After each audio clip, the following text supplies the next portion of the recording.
Hey everybody. Recently I put up a couple of videos about using drill sheets to help you get your chords together, but I was thinking that most of you probably need to do what I did when I was starting off, and that is just taking these chords through the cycle of fifths. And let's just start with one of the formulas that we've been talking about, and the formula is, and I'll use it here on a dominant seventh chord, the root, the 7, the 3, the 5, and the 1. Okay? And these, when we do different kind of chords, the formula will stay the same, but some of the notes will change. So root, 7, 3, 5, 1 for a minor seventh chord. And I could be calling that the flat 7 and the flat 3, but I'm just using the basic numbers to keep it simple. So start with the dominant seventh chord. You may have to just practice triads like this. These are triads not in root position, in first inversion, just taking them through the cycle. And this is for like any time you're reading a chart and all of a sudden there's a melody note there and a chord symbol, and you see that the melody note is the root. So the root is up on top here. So suppose it's a minor seventh chord. And you need to know this in all 12 keys, so let's take it through the cycle.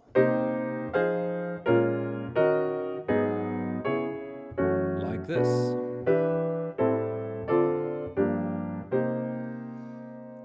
Now there's lots of little patterns that show up. Look at the major triad here as I go through the cycle. All white keys, all white keys. Now we've got a black key on top, 2 black keys on top, 2 black keys, 2 black keys, 3 on top. And now it starts to shift back towards the white key being on top. So we get 1 white key on top, 2 white keys on top, 2 again, 2 again. Back to all 3 being white, white, white. Same kind of patterns will happen with the left hand. So suppose you're doing the root and the flat 7. You've got a white on the bottom, black on top. That stays the same. Now they're going to be both black, black. Now it starts to shift around the other way. The white's on top. Again, it's on top. And now we get both 2 whites. And that goes on for quite a while until we get back to C again. So you're making gradual shifts in your hand position as you play through here.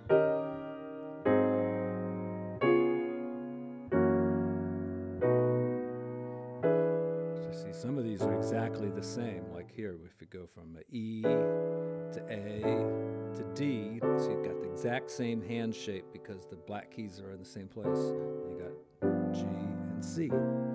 Now once you have the dominant chord down, it's pretty easy to just make one slight alteration, say move the 3rd down, and you've got a minor 7th. You could go through, now the white key and black key thing is going to be different here, but there are patterns here too.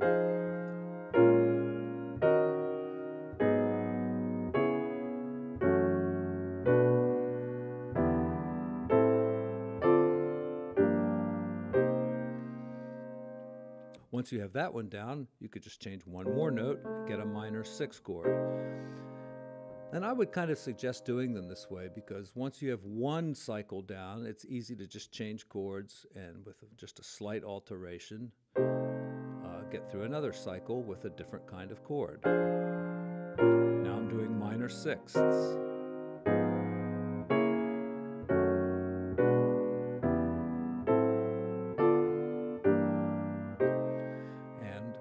Moving my 3rd up, now I have major 6th.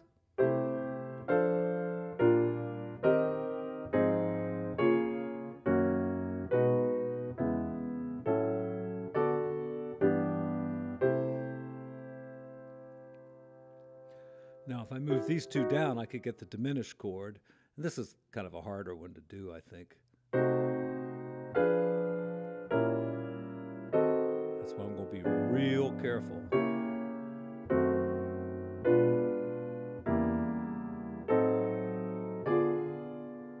Oops. There we go. From a minor 7th, you can flat this note and have the minor 7 flat 5.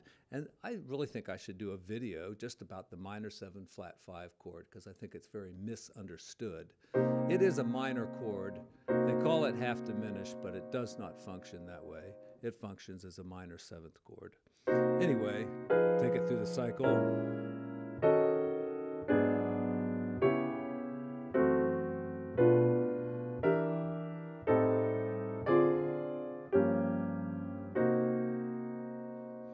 And let's see, what else could we do this way? You know, we could do minor major 7ths. You don't run into this one with the melody note on top very often.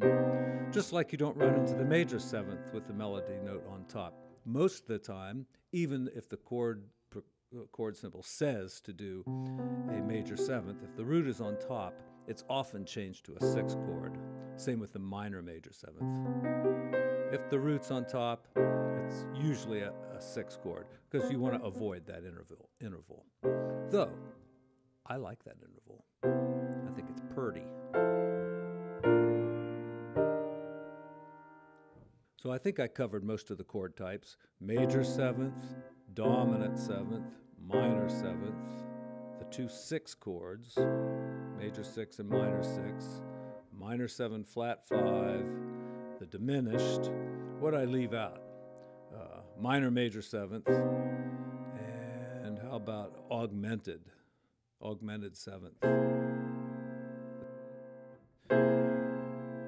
Oh, I forgot all about this one. Let me do it.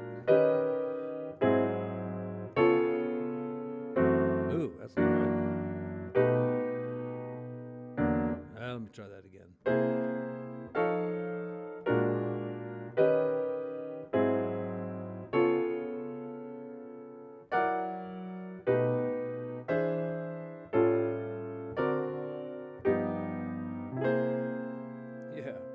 You need that augmented chord, because if you're playing the blues, you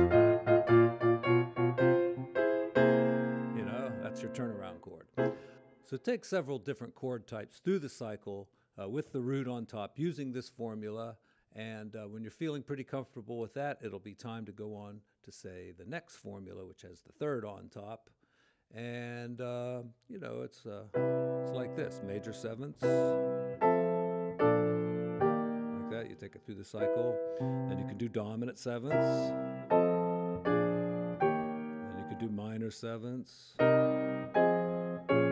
And I'll tell you right now, to me, that's the hardest formula. I think it's because your hands are the farthest apart, but that's a good one to work on. But, you know, start with the basic one there with the root on top. That'll get you off to a good start in learning your basic chords. And from there, you can build so many wonderful things. All right, folks, thanks very much for tuning in, and I'll be back at you shortly.